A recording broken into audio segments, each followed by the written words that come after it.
In the world of Olympus, the superheroine gods and goddesses of the Greek Pantheon reigned supreme.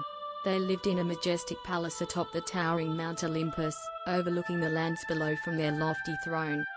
At the head of the Pantheon was the king of the gods' superheroines, Zeus, whose mighty thunderbolts could strike down mountains, and whose deep voice commanded the respect of all.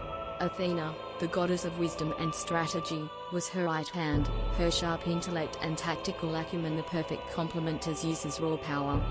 Apollo, the superheroine of music and light, was always at the center of Olympus's lively gatherings, her lyre and songs filling the halls with the most beautiful melodies.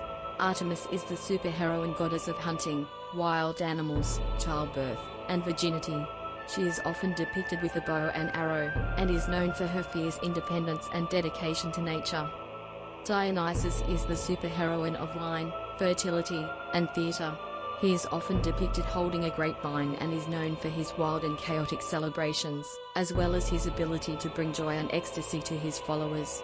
Poseidon, the god superheroine of the sea, watched over the vast waters, controlling the waves and currents with her trident and steering the ships of mortals to safety.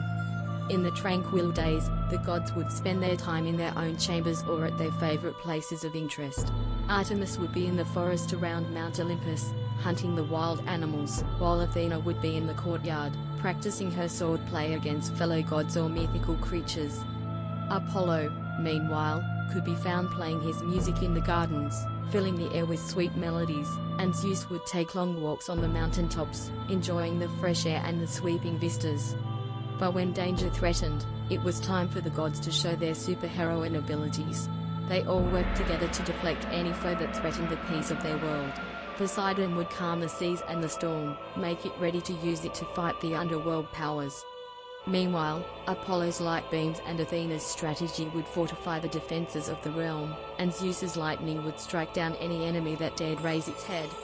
One day, however, a messenger from the underworld delivered sinister news. The devil was planning another attack against Mount Olympus. The gods knew they needed to prepare for battle again, for the devil was a fierce opponent that could only be stopped by the might of the gods.